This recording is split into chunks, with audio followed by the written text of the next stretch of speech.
Subscribe करिए हमारे channel target UP TET CTET को और बेल आइकन को दबाइए।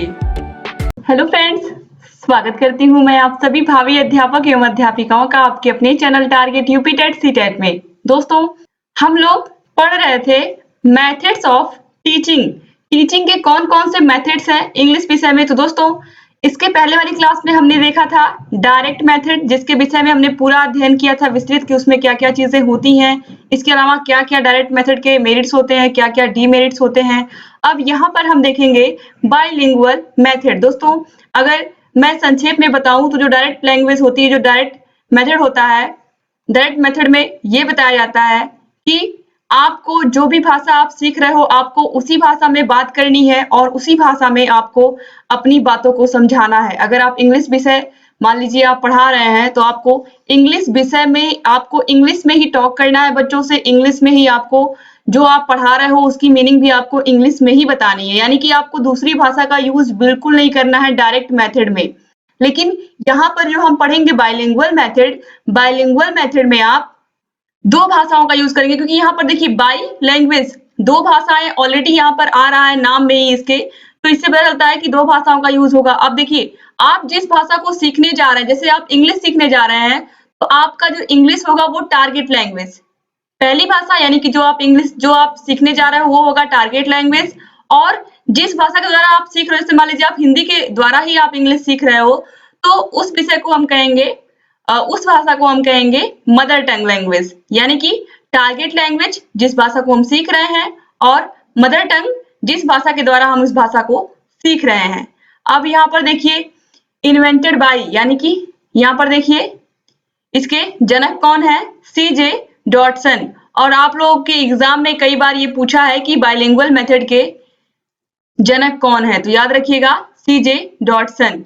अब इसकी यूनिट क्या होती है, इसकी यूनिट होती है सेंटेंस। दोस्तों, आप लोग का कोई भी एग्जाम हो, चाहे आपका यूपी टेट हो, सी टेट हो, सुपर टेट हो, इसके अलावा आप लोगों के डीएलएड एग्जाम्स हो, चाहे वो सेकेंड सेमेस्टर हो, फोर्थ सेमेस्टर हो, सभी में ये क्वेश्चंस आते ही हैं। तो इसको आप लोग इस जो भी पूरा चैप्टर हम पढ़ा रहे हैं मेथड्स ऑफ टीचिंग, इसको ध्यान से पढ़िएगा। और यहाँ पर हर एक लाइन को मैं समझाते हुए चलूंगी, इसलिए मैंने पॉइंट्स में सारी बातें लिखी हैं कि आपको हर एक पॉइंट क्लियर हो। और जब सारे पॉइंट्स क्लियर रहेंगे तो आपको एग्जाम तक सारी चीजें बिल्कुल अच्छे से याद रहेंगी, जितने भी टॉपिक हैं सब अच्छे से समझ में आए रहेंगे। दोस्तों, अब यहाँ पर चलिए देखते हैं हम बाइलिंगुअल मेथड में और कौन कौन सी इसकी विशेषताएं हैं। देखिए, method in which two languages are use, जैसा कि मैंने बताया कि इसमें दो भाषाएं यूज होती हैं। एक होता है टारगेट लैंग्वेज जिसको हम सीख रहे हैं, और दूसरा होता है मदर टंग जिसके द्वारा हम इस भाषा को सीखते हैं। इसके बाद है combination of direct method and grammar translation method. दोस्तों, ये जो बाइलिंगुअल मेथड होता है ये डायरेक्ट मेथड और ग्रामर ट्रांसलेशन मेथड दोनों का मिश्रण होता है। तो आपने अभी डायरेक्ट मेथड पढ़ा है और ग्रामर ट्रांसलेशन मेथड इस मेथड के बाद मैं पढ़ाऊंगी, बाइलिंगुअल मेथड के बाद। तो यहाँ पर ये आप जानिए कि ये इन दोनों का मिश्रण होता है। अब इसके बाद है used by only teachers not by students, यानी कि ये जो भाषा है जो टीचर बच्चों को सिखाते हैं ये केवल टीचर के द्वारा ही यूज की जाती है, बच्चों के द्वारा नहीं। इसके बाद है word to word translation not done, यानी कि जैसे टीचर मान लीजिए पढ़ा रहे हैं, there was a thirsty crow, तो वहां पर हर एक वर्ड का मीनिंग नहीं बताएंगे। देयर का मीनिंग, वॉज का मीनिंग, अ का मीनिंग, थर्स्टी का मीनिंग, क्रो का मीनिंग, उसमें से एक दो का बता देंगे। मान लीजिए थर्स्टी का बता दिए, क्रो का बता दिए। तो इस तरीके से केवल कुछ कुछ वर्ड्स की मीनिंग बताएंगे टीचर, लगातार सभी वर्ड्स की मीनिंग नहीं बताएंगे।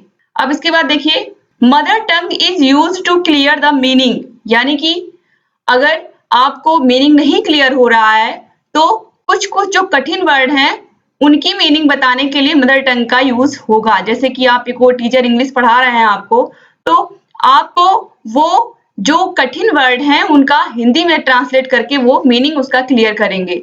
अब इसके बाद है rules of grammar are not taught separately, यानी कि जो ग्रामर के रूल हैं जैसे कि नाउन प्रोनाउन, इसमें से मान लीजिए कोई सेंटेंस में नाउन कौन है, प्रोनाउन कौन है, एडजेक्टिव एडवर्ब क्या है, प्रीपोजिशन कहाँ यूज हुआ है, इसके बारे में अलग से नियम नहीं बताते हैं टीचर। जब आपको पढ़ाते हैं लेसन को, उसी में ये सब चीजें वो बताते हुए चलते हैं, यानी कि ग्रामर के रूल्स को सेपरेटली अलग से नहीं बताया जाता, यानी कि ग्रामर विषय अलग नहीं होता है। जो टीचर इंग्लिश पढ़ा रहे हैं उसी में वो ग्रामर के रूल्स भी साथ साथ बताते हुए चलते हैं बाइलिंगुअल मेथड में। इसके बाद है, इसमें देखिए 3 चीजें अत्यंत महत्वपूर्ण होती हैं, प्रेजेंटेशन, प्रैक्टिस और प्रोडक्ट। तो इन पर विशेष रूप से ध्यान रहता है। प्रेजेंटेशन का मतलब आप सभी लोग को पता है, प्रस्तुतिकरण। प्रैक्टिस का मतलब होता है अभ्यास पे ध्यान दिया जाता है, और प्रोडक्ट का मतलब उसका क्या उत्पाद निकल करके आता है, क्या बच्चे सीखते हैं। अब यहाँ पर देखिए जो बाइलिंगुअल मेथड होता है, इसमें क्या-क्या इसकी अच्छाइयाँ हैं, क्या-क्या इसकी मेरिट्स हैं, क्योंकि एग्जाम में मेरिट्स और डीमेरिट्स ज्यादा पूछता है, तो इसलिए आप लोग मेरिट्स और डीमेरिट्स को अच्छे से पढ़िएगा। देखिए, time, labour saved, accurate, less costly, यानी कि इसमें जो होता है समय का बचत होता है बाइलिंगुअल मेथड में, और लेबर की भी बचत होती है, यानी कि समय की भी बचत होती है और लेबर की भी बचत होती है, और एक्यूरेट, लेस कॉस्टली, बिल्कुल अच्छे से समझ में आता है, और ये ज्यादा कॉस्टली भी नहीं होता। डायरेक्ट मेथड में आप सभी लोग को पता है, टीचर जो भी टॉपिक पढ़ाते हैं उसकी एक्टिविटी कराते हैं, और जो चीज पढ़ाएंगे उसका उनके पास उसका प्रतिबिंब होना चाहिए, उसकी कोई आकृति होनी चाहिए, जो भी टॉपिक वो पढ़ाएंगे उसके विषय के बारे में। तो कहीं ना कहीं डायरेक्ट मेथड था वो खर्चीला था, लेकिन जो बाइलिंगुअल मेथड है वो लेस कॉस्टली होता है। इसमें ऐसी कोई बाध्यता नहीं है कि जो टॉपिक आप पढ़ाएंगे, जो विषय पढ़ाएंगे, उसका आपको एग्जाम्पल क्लास में शो करके दिखाना है, तो ऐसा कुछ नहीं है इस मेरिट में, इस बाइलिंगुअल मेथड में। इसके बाद है, audio visual aids are not compulsory, यानी कि जरूरी नहीं है कि श्रव्य और दृश्य सामग्रियों का यूज इसमें होना ही चाहिए, मतलब कंपल्सरी नहीं है। अगर ऑडियो विजुअल एड्स नहीं है, मतलब टीचिंग लर्निंग मटेरियल अगर नहीं भी है तो भी काम चल जाएगा, बहुत जरूरत नहीं है इसकी। तो अगर नहीं है तो भी कोई इसमें डिमांड नहीं है उसकी अलग से। इसके बाद है, लिंग्विस्टिक हैबिट फॉर्म हियर, यानी कि यहाँ पर जो बच्चे बोलते हैं उसमें वो मिक्स कर देते हैं चीजों को, यानी कि वो बोलने की उनकी हैबिट हो जाती है। तो ये अच्छी बात है कि उनको इंग्लिश विषय कोई वो यूज करने लगते हैं हैबिट में। इसके बाद है, not need a train teacher, bilingual method को पढ़ाने के लिए कोई ट्रेन टीचर की आवश्यकता नहीं होती है।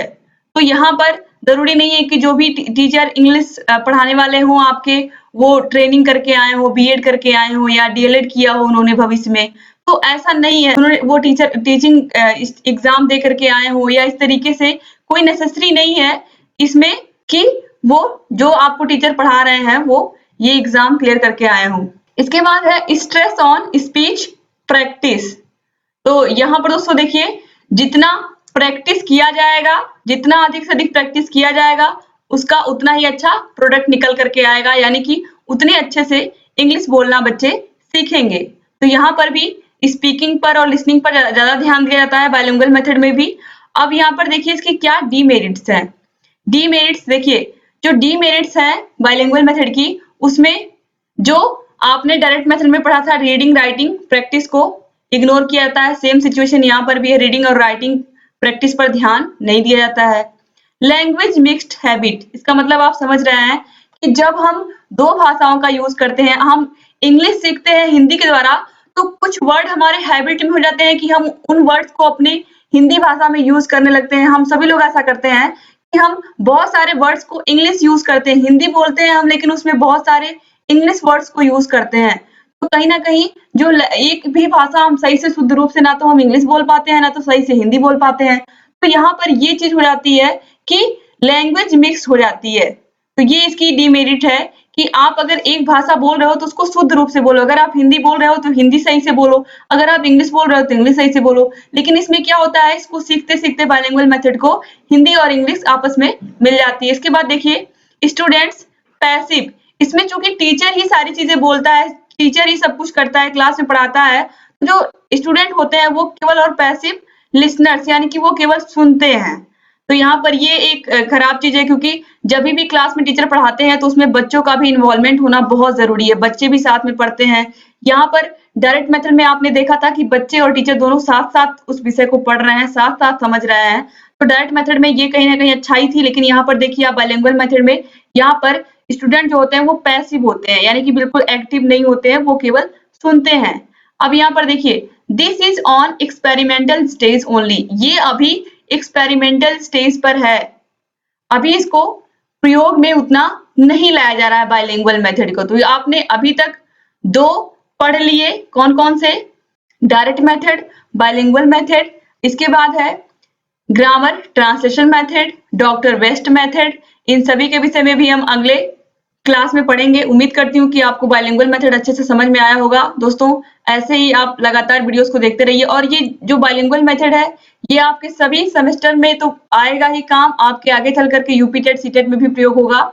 और दोस्तों लगातार हम आपको यूपी टेट और सीटेट की भी तैयारी करवाएंगे आपके एग्जाम्स के बाद। उम्मीद करती हूँ कि आपको ये वीडियो अच्छा लगा होगा। अगर अच्छा लगा तो प्लीज वीडियो को लाइक कर दीजिए और हमारे चैनल को जरूर सब्सक्राइब कर दीजिए और घंटी के निशान को जरूर दबा दीजिए, जिससे हम जो भी नई वीडियोस बनाते हैं उसका नोटिफिकेशन आपके पास टाइम से पहुंच जाए और आप हमारी सभी वीडियो से ऐसे ही अपडेट रहें।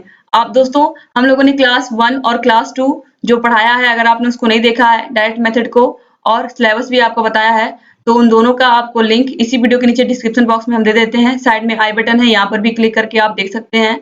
उम्मीद करती हूँ कि आपको ये वीडियो अच्छा लगा होगा, और आपको कहीं भी किसी प्रकार की समस्या है इंग्लिश विषय में तो आप लोग प्लीज कमेंट बॉक्स में कमेंट करके हमें बताइए। हम आपके सभी डाउट्स को क्लियर करेंगे और लगातार आप लोग के कमेंट्स का आंसर भी देंगे। तो दोस्तों ऐसे ही हमारे चैनल से बने रहिए और लगातार वीडियोस को देखते हुए रहिए। वीडियो पूरा देखने के लिए आप सभी लोग का बहुत बहुत धन्यवाद दोस्तों। जय हिंद।